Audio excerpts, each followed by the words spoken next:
you. If you are a parent of a first grader or about to be, you need to hear this.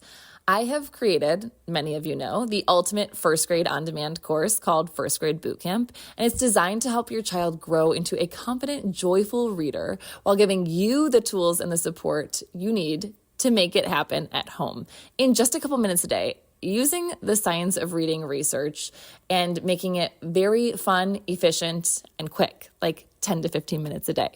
This isn't just any other program. It's literally a roadmap to success, like lifelong success, built on proven reading strategies and research, and touch of helping kids' mindset around perfection and being okay with making mistakes.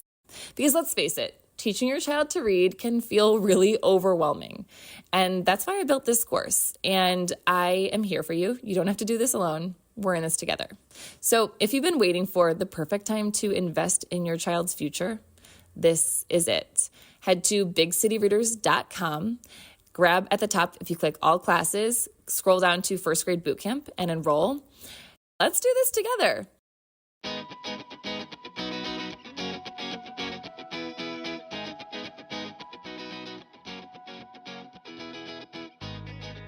Hello, welcome back to the Play on Words podcast. It's Miss Beth, and today I want to talk about a very hot topic, and that is sight words. Now, if you're like, I did not know this was a hot topic, what are you talking about? You probably are not in this stage yet. You probably just have a baby or a toddler.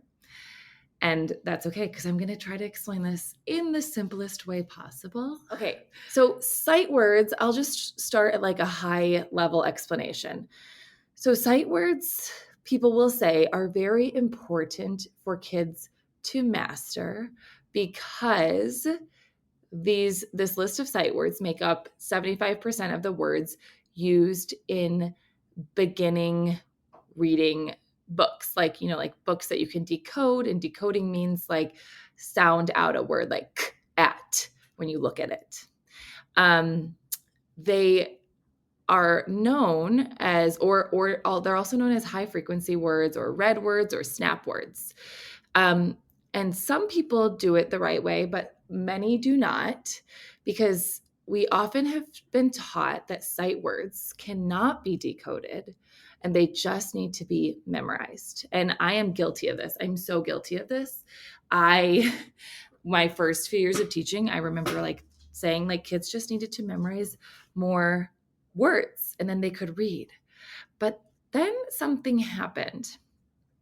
I was teaching first grade, and I had the sight words all over my board. So a lot of times in a classroom, now when I work with parents or schools, I'm like, run if you see a sight word wall. A sound wall is different.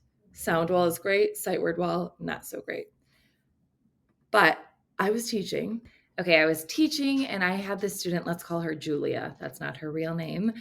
But Julia was reading a book. So these sight word books or the sight word focus is, if we think that most children's literature is filled up of these words that kids can't decode or sound out, and we just tell them to memorize, like words like the, of, where, because, if they just memorize them, then when they see them, they don't really have to use any reading skills.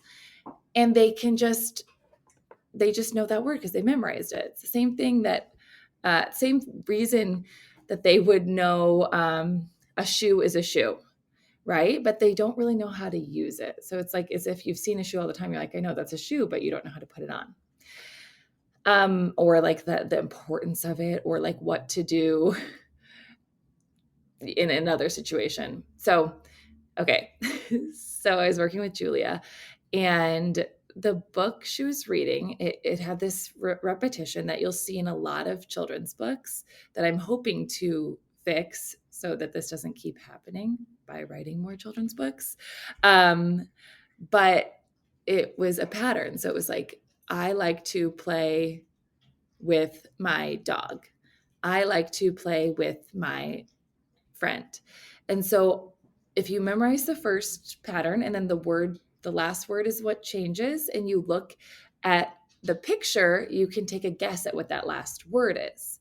Now, this is okay for preschoolers or pre-readers to do because they're showing different understanding of literacy skills. So it's not bad if your pre-reader is doing this because they're understanding like tracking print or concept of a word. So there's a lot, and they're building confidence. This is not what we want to be taught in kindergarten and first grade. And this is not what we want kids to rely on. This is something that we automatically do. And that's great that we do it. Like if we are stuck and we've used all of the skills that we've learned and it still can't figure something out, then you use other clues like pictures or like words you've seen before and take a guess. But we don't want to teach kids that that's what they should do. But I was teaching kids that that's what they should do. And because I was taught in school that that's what I should do. So sight words kind of go hand in hand with these other reading strategies made famous by a woman named Marie Clay, if you want to look into her. But I don't want to be too like nitty gritty on this podcast. I want it to be like a little easy to digest and fun and quick. So the strategies were things like eagle eye, can you look at the picture, or skippy frog, skip the word and come back to it after you finish the sentence. And these, again, are not bad, but our brain already knows how to do this. Like that stuff we naturally do. So it's not bad to do that. It's bad to teach this as a reading strategy. This is just a life strategy, but we need to actually teach reading strategies to kids. We need to actually teach them how to decode words. Like your brain is wired to learn how to walk and talk. That's developmental. It is not wired to learn how to read. We have to teach it how to read. So if we just like wait and see and expect kids to kind of get it, we're doing a huge disservice. So these are all things that I didn't learn as a teacher until I went to study the science of reading. So Julia was reading a story. I like to play with my friend, and I was doing assessments, and I conducted, probably 10,000 reading assessments. So I have this assessment memorized like the back of my hand, which, by the way, like, who has the back of their hand memorized? I mean, yeah, I could probably pick it out of a lineup, but like, I don't really look at the back of my hand very often.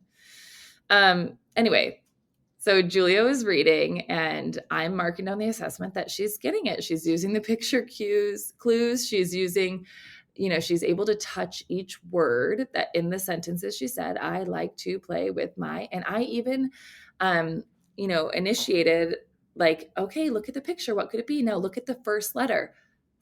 The first letter is F. And what's the picture? It's a girl. So, I like to play with my girl. No, what could it be? Friend. Okay, in case this is new to you, this is not a reading skill. Like, this is a great inferencing skill, but this is not reading. And that is the thing that we need to differentiate. Just memorizing a pattern is not reading. So anyway, she finally got to this page that was, I like to play with my bicycle. And she's 6 years old, and this was in like a neighborhood on the far south side of Chicago. And I was kind of like, Chicago, if you're not from here, is like, it's cold a lot of the year. So outdoor activities aren't always something that kids do. Plus, like certain neighborhoods, like you might not see kids playing outside as much, or certain family circumstances don't, if your parents are working a lot of jobs, you don't have the opportunity to do things that we just kind of take not for granted, but we think that everybody knows what a bicycle is. At least I did. And that's when my privilege met the reading crisis in America. And I was like using the cueing system. Like I said, okay, I like to play with what's that a picture of? And she didn't know what it was. She did not know what a bicycle was. And you might be thinking, of course, every child has seen a bicycle, but she lived with her grandma. She didn't really go outside very much. Her family was doing the very best that they could for her with what they had. And what they were given was not enough. And I realized that the strategies that I was giving her were not enough. And I realized the strategies that I was trained in to teach kids were rooted in privilege. And reading is something that everyone should be able to do. But we are expecting, when we teach these skills, that we're expecting that everyone has the same level of background knowledge and the same amount of opportunities to know the same amount of words. And this is why we talked about in the last episode about the language being so connected to literacy, that, if she wasn't talked to as much as a baby, she's already in a deficit. She knows way less words. She has a smaller vocabulary. She has less experiences.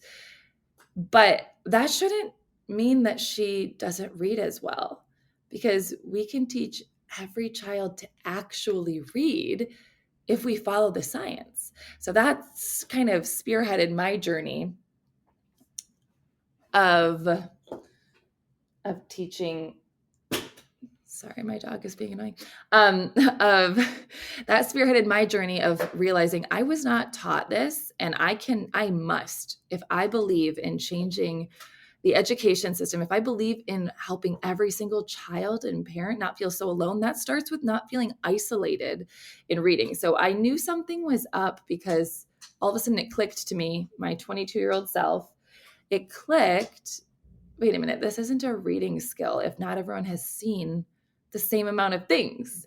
And so I went into a research and analyze mode, and that's when I learned about the science of reading and the Orton-Gillingham approach, which is multisensory. It was originally designed like over half a century ago to help kids or people with dyslexia.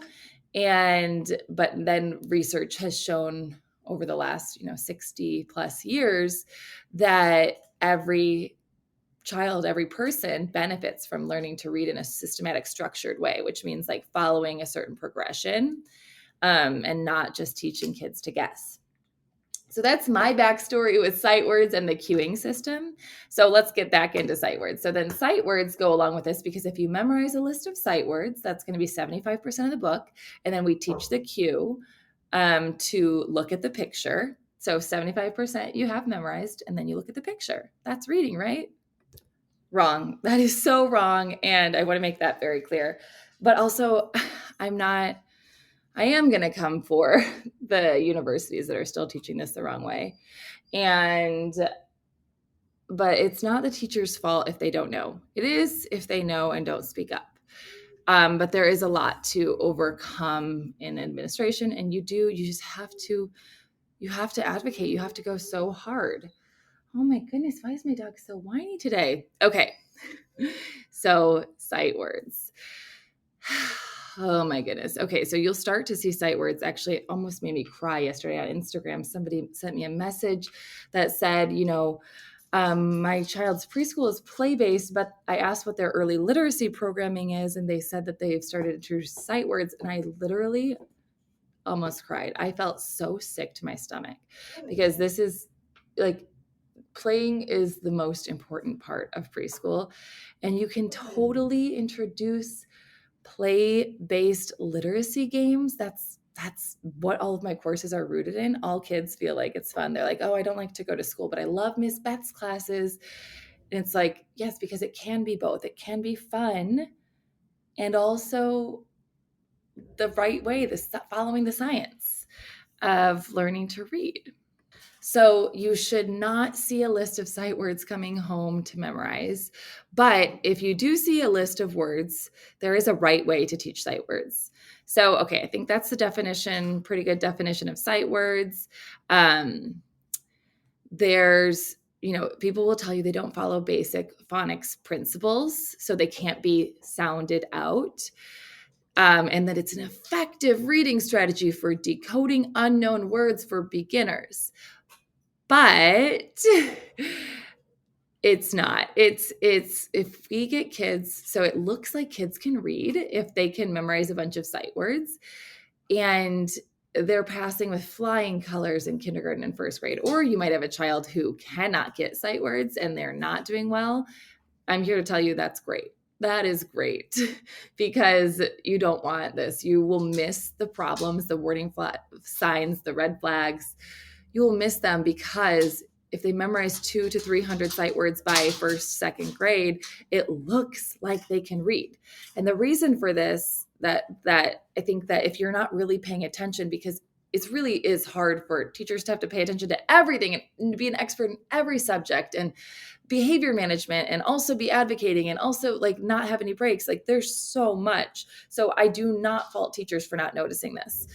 But if a child memorizes 200 sight words, it looks like they're an excellent reader and they're passing these levels. So like the system that I worked with was Fontes and Pinnell, which has been widely discredited, but it's like A to Z. So if you hear, your child's teacher might say like, they're reading at a K now, amazing, which first of all, I mean, this is going to have to be a podcast for another day maybe, but reading levels were never intended for parents or kids to know. They were intended for teachers to be able to collect data. So I always think it's a warning, a red flag, orange flag when parents or kids are talking about reading levels. That was never the intention. But at the same time, I do understand and empathize that it is the easiest, fastest way to tell a parent kind of where their child is. But here's the problem. It doesn't really tell them where their child is. Parents are like relieved or excited or celebrating that they've grown this many levels. But then we see kids in third and fourth grade are not really understanding how to read. And once kids get into third grade, so at the time of this recording, statistics are always changing, but only 1 in 3 third graders is reading proficiently. And the reason that it's so important to catch this before third grade is because that's when the transition from learning to read to reading to learn happens. And we need kids to have strong foundations by third grade, or else that is the year that they are going to get left in the dust. And it is so much harder to overcome. So when we see kids passing all these levels in first and second grade, it looks like they're reading and it's so exciting. We just celebrate. But then we see so many problems come in third grade and it's just so tragic. And our country, I know this is going to be a lighthearted podcast, but our country is at an all-time low of what is happening in the reading world. And this is no surprise. We know that kids aren't being taught how to read the right way because teachers aren't being taught how to teach kids how to read the right way. So anyway, sight words. Okay. There is a right way to teach sight words. So it's not, if you see a sight word list, it's not necessarily bad unless they're telling you to have your kids memorize it, but it's called orthographic mapping. And let me think of how to explain this in the easiest way to understand. So orthographic mapping is using a part of the brain to understand letter formations and sound connections to pair the spelling with the pronunciation of a word that is stored in an actual way to recall that information as opposed to just memorizing it. So we want kids to be able to acquire new words, and there are patterns that they haven't learned yet. So say the word of. So the word of sounds like it would be spelled U-V. Right? So the first thing that we do in orthographic mapping, so if your child, now you'll know if your child is ready for this. So if you have a 3-year-old, they're probably not going to be ready for this, but here's how we want to introduce sight words. And I know that it's going to seem much more complicated than just memorizing the word, but trust me when I say the research shows what happens in the brain, that orthographic mapping is the only way to actually store the words and the tools and the skills they need to actually recall, read, and write that word, which, by the way, if they can read it, they should be able to write it too. Now, sometimes kids can read really well very early, so that it looks a little bit differently, but there shouldn't be too big of a misalignment between reading and writing. And if there is that, it'll show you kind of where you need to focus and what foundational gaps might be missing. So orthographic mapping. So let's take the word of. We know it's spelled OF, but I'm working with a first grader learning this word. I'm going to say, okay, let's write this sentence. Maybe we're writing the sentences. I found a bunch of rocks, and they get stuck on the word of, and I'm introducing it for the first time. So I'm going to ask them, I'm like, ooh, let's freeze there. Of is a tricky word. It's a rule breaker word. We haven't learned all of these patterns yet, so it's kind of hard to know how to spell that word. So you're going to validate that this is confusing. If we just say to kids, just memorize it, doesn't make sense, then they're going to go with that attitude about reading. You're like, oh, it doesn't really make sense. But actually, we want to teach them that a lot does make sense and that they have skills. They are problem solvers. They're decoders. This is going to transfer over into all areas of their life, not just reading. So equip them and with their competence, build their competence here. So yeah, this one's a little tricky. Let's count the sounds that you hear. So then I'm going to use my fingers. V, 2 sounds, 2 fingers, 2 sounds. Then I'm going to do 2 lines on the board for those 2 sounds. I said, I'll say, what is the first sound you hear? Again, this is why we want to focus on sounds. We want to say, what sound do you hear? Not what letter do you hear? What sound do you hear? Because we don't hear letters. We see letters. We hear sounds. This is why learning to read starts with your eyes closed. Okay, what sound do you hear? And I want them to say, And I say, yeah, what letter usually spells And they'll say, U. And I'll say, exactly, kiss your brain. That's excellent. We want to celebrate that they do know that. That's exactly what it sounds like. But here's the hard part. Here's the silly part. This word, okay, then we'll do the next sound. What's the next sound you hear? V. Yeah. What letter usually spells V? V. Yeah, you're right. So this is what I'll say. That's exactly right. That is exactly how it sounds. But this is one of those special words. We have to know it by heart. And it's spelled like this. O-F, of. We're going to put a heart around it because we know we have to know it by heart. So we're explaining it. And then we're going to do something multisensory to store it. So that could be spelling it on your arm. So you take your right hand, tap your shoulder, and you're going to spell it O-F of. O-F of. You're just patting it as you spell it. Spell it now. So now we are doing the letters, not the sounds. So that is using bilateral coordination to store it in our brain in a different way than just memorizing it. So we're storing it in our brain. We're locking it. We're going to say it in a sentence. I would like to have a bowl full of ice cream for dinner. Let them say a sentence. You say a sentence too. You might want to write it in sand or shaving cream or even just on the carpet or trace it in the air. So we're just going to use as many senses as we can. We're going to say it. We're going to look at it. We're going to hear it. We're going to feel it. And that's how we store it. Now, I know it feels like that is like so many extra steps, but it's kind of like, it's kind of like if you were going to run a marathon. And it feels definitely easier to not have to train for the marathon and to just run it, right? Well, no, actually, because you're probably a normal human that's thinking, no, that feels really hard and it would be easier if I trained. So we're just doing the training right now. So then a big race like a marathon is no big deal. So it feels like tedious to take like 3 months to train up to running 26 miles. But that's what we're doing here when we're teaching this orthographic mapping, and we're actually taking the time. So it feels like it takes longer now, but it is going to make things so much faster in the long run.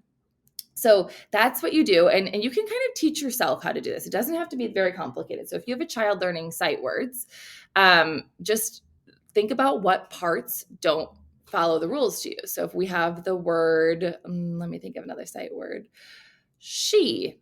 So she actually is decodable, but it's often a sight word because kids don't usually learn open and closed syllables which I'll talk about at another time, open and close syllables until kindergarten. So often she will be a sight word. I'll explain open and close syllables really quickly in case you're curious. So syllables are important. Syllables are important for preschoolers and every child to understand, because if we look at things in syllables and know how to break apart syllables, we will know how to read any word. I tell kids, even if it has 500 letters, because our brain will automatically break apart the syllables. So we can read it and we can write it if we can break apart syllables. So an open and closed syllables, this is an important thing that kindergartners usually learn. But if you want more information about this, I actually have a course at bigcityreaders.com. It's called Ready to Read and Write. And I'll teach you how to teach your kids, and they do the lesson with you about open and closed syllables. And then we really dive into it in spelling rules for first and second and third graders. But an open syllable is a syllable or word that is not closed in by a consonant.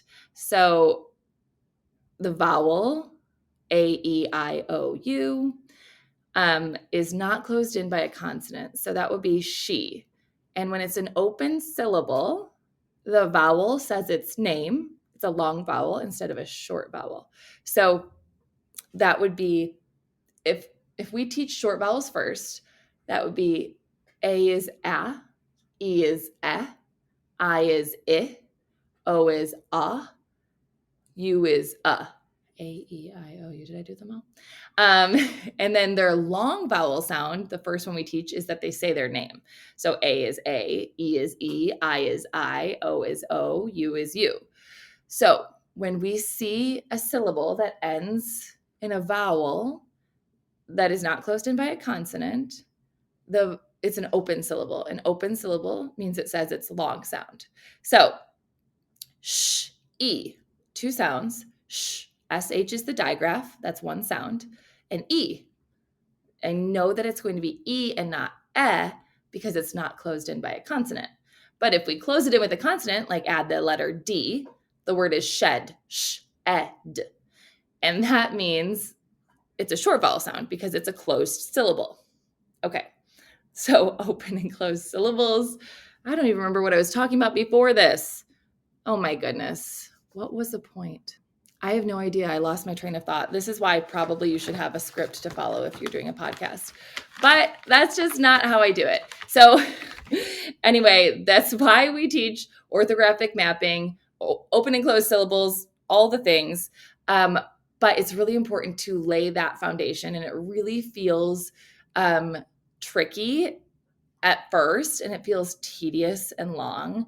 But we're laying the foundation to be able to read any word or write any word because we have a really strong foundation here. So just like think about working out, you don't want to just go at it. Like if you don't know how to lift weights and you just jump in with, 100 pounds, it doesn't really make sense. So if we're just teaching kids who don't really know how to decode and can't really name the process that they're doing, if they see a word because, but they can't even really write the word friend phonetically, but they can spell because they've just memorized it, that's not really a reading skill. So it's kind of like we're jumping in and we're holding really heavy weights, but we don't have the proper form. So you might be able to do it for a little while, but you're going to get hurt eventually because you haven't trained.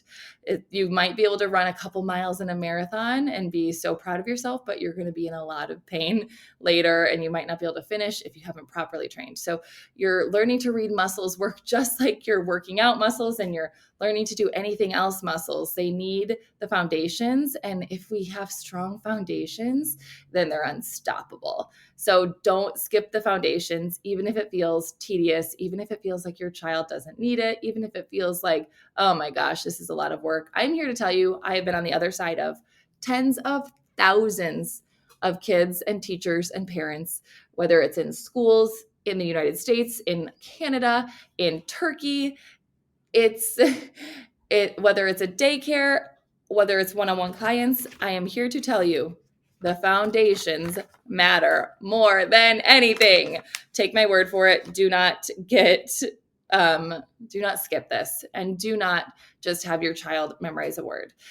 Next time we talk, we're going to be talking about writing, because so many of you have been asking about what to say when your child asks how to spell a word. So we're going to be talking about writing next in the next episode, and I can't wait to dive in with you.